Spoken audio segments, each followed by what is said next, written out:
बहुत धन्यवाद। आपने एक महत्वपूर्ण मुद्दे पर मुझे बोलने का मौका दिया। आज हिंदुस्तान को बहुत खतरा है और चीन से। मुश्किल ये हो गई है कि हम लगातार 20 साल से इस कार्रवाई में देखेंगे। जब तक लोकसभा में आए हैं, हर समय मैंने सावधान किया सरकार को कि चीन षड्यंत्र कर रहा है हिंदुस्तान के खिलाफ और पाकिस्तान को भी अपने कब्जे में ले रहा है। अब पाकिस्तान को भी अपने साथ ले लिया। अब ये खबर है या नहीं है, हमें खबर दी गई। सच्चाई खबर सरकार को होगी, प्रधानमंत्री जी को हो सकती है, होम मिनिस्टर को भी हो सकती है कि एटम बम पाकिस्तान की ज़मीन पर चीन ने ज़मीन में गाड़ दिया है। ये तैयारी चीन की है और हमने कई बार सावधान किया है। याद कीजिए, कहीं भी कार्रवाई देख लीजिए। और आपका अध्यक्ष महोदय, आप हमेशा समय दिया है इस मामले में। चीन के मामले में हम हमेशा बोले हैं, कोई साल नहीं गया, कोई ऐसा सत्र नहीं गया, लेकिन चीन पूरी तैयारी कर चुका है हिंदुस्तान पर हमला की।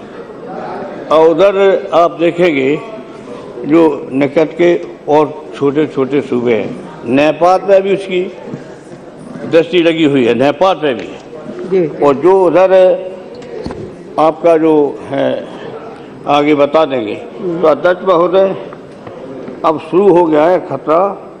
सबसे पहले भूल ये हुई कि हमारे विरोध के बावजूद भी माननीय प्रधानमंत्री समय, अब लेना नाम उच्च नहीं समझता हूँ, उनसे मिला जा करके मैं कि तिब्बत को मत दीजिए और तिब्बत हमारा पहरेदार है। अगर चीन हमला करेगा तो पहले तिब्बत में होके आएगा। और तिब्बत पूरी तरह से, दलाई लामा कितने साल रहा हिंदुस्तान में, दलाई लामा पूरी तरह वहाँ का लीडर और धार्मिक लीडर, पूरा हिंदुस्तान के साथ। दलाई लामा को संरक्षण नहीं दे पाए और दलाई लामा आज भी तिब्बत में हिंदुस्तान के साथ हैं।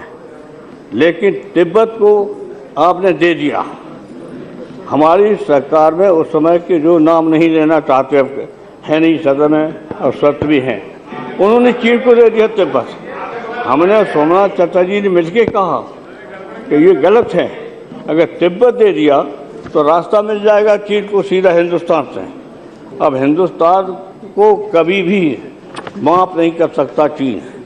सबसे बड़ा दुश्मन कोई है, मैंने कई कहा है कि सबसे बड़ा हिंदुस्तान का विरोधी और दुश्मन कोई है तो चीन, और वो आपके सामने आ गया है। अब इस संबंध में सरकार ने क्या किया, इस पर बहस होनी चाहिए, अन्य नेताओं के भी विचार आ जाना चाहिए।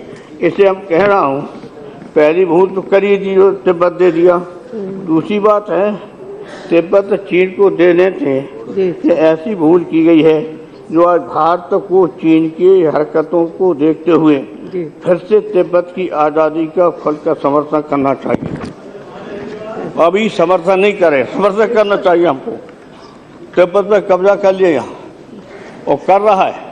दलाई लामा परेशान यहाँ रहा और कितना। दूसरी बात, चीन और पाकिस्तान को कश्मीर में दोनों मिलकर षड्यंत्र कर रहे हैं और आज कह रहे हैं कि साफ हो गया है कि कश्मीर में पाकिस्तान के साथ चीनी सेना और चीनी हथियार भी लड़ाई में उतर गए हैं। और कल के चीन के अखबार और चीनी चैनल ने यह दावा किया है कि तिब्बत की सीमा पर उसका घोषित युद्ध अभ्यास चल रहा है, कश्मीर की और उसके वहाँ सीमा पर। और स्वीकार किया चीन ने, कहा हम कर रहे अभ्यास, और इसका कड़ा विरोध होना चाहिए। क्योंकि भूटान और सिक्किम की रक्षा करना भारत की जिम्मेदारी है।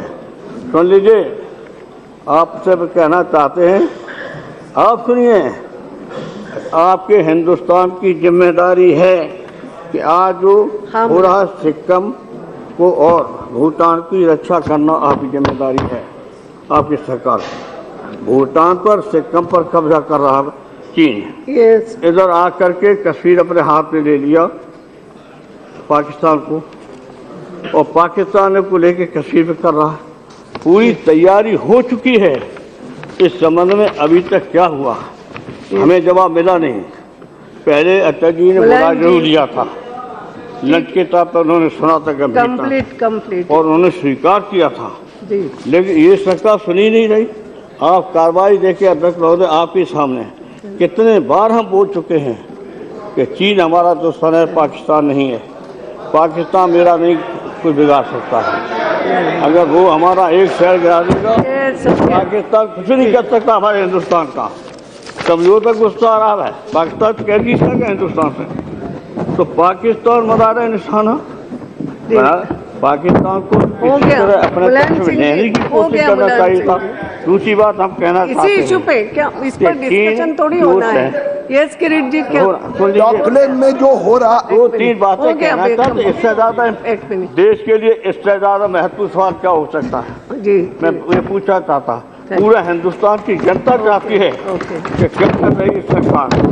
बात है दलाई लामा को तिब्बत की सरकार को मुखिया माना है अब और उन्हें राष्ट्र प्रमुख का दर्जा दिया है जी। ये बात चीन को बहुत नागवार गुजरती है, लेकिन भारत को जितनी अधिक मदद दलाई लामा की करना चाहिए जी। आपको, ये आपके हित में है। रास्ता वही है चीन का। दूसरी चीन और भारत के बीच अब कंप्लीट करें मुलायम सिंह जी, एक व्यापारिक संबंध है। सारा व्यापार यहाँ खिलौना से लेकर के पूरा सामान और चीन का बिक रहा है। सही बात सुन लीजिए, है ना, मैं मना नहीं कर रही हूँ, हो गया ना, मुद्दा उठा दिया आपने। पूरा चीन का सामान यहाँ बेचा जा रहा है। सारा व्यापार सफल बना रहे आप। खिलौना से लेकर के कौन सी चीज है कारपेट सस्ती बढ़िया देखने में है, सस्ती बेच रहा है, वो घटिया है, हो गया वो बहुत जल्दी खराब हो जाती है। सारा सामान किरीट जी, इसमें क्या ये चर्चा नहीं करना है। इसलिए मेरी अपील है, आकर्षित करना चाहिए। डॉकलैंड में जो चीन कर रहा है उसके संबंध में संसद चिंता व्यक्त करिए और सरकार के साथ में ये मैं कह रहा हूँ। 2 मिनट की बात रह गई, नहीं सुनना चाहते। 2 मिनट तो इसलिए हम आपसे कहना चाहते हैं, ये चारा मैं प्रयोग कर रहा हूँ, साफ कह दिया चीन ने वहाँ पर युद्ध का और संबंधों में कूटनीति होती है, तो आपको भी करना चाहिए। तो भूटान और सिक्किम की तो मदद करनी चाहिए। अब भूटान और सिक्किम उधर गया, इधर आपका ये गया, तो चीन ने पूरा तैयारी कर ली है। मैं पूछना चाहता हूँ सरकार से, आपने इस संबंध में क्या तैयारी की है? इतने बार मैं बोल चुका हूँ, कार्रवाई निकाल के देखो, आपको अच्छी तरह पता है। आपने स्वीकार भी किया है कि कितने बार बोली, कोई शब्द नहीं गया जैसे मैंने कहा चीन से खतरा हिंदुस्तान को है, वो किसी से नहीं है। इसलिए सरकार ने क्या सोचा है, क्या विचार किया है, राय तक कभी ली नहीं है, तो कब लेंगे राय? और नहीं राय मैंने उतने राजनीति के तीनों चीफ को बुलाइए और तीनों चीफ से बात की। क्या तीनों चीफ को बुला के बात किया? हो गया अब ऐसी चर्चा नहीं हो सकती। जिला के मुख्यालय सासाराम एवं कैमूर जिला के मुख्यालय भभुआ में पासपोर्ट कार्यालय खोलने हेतु आग्रह करना चाहता हूं कि बौद्ध सर्किट में स्थित सासाराम एवं भभुआ पर्यटन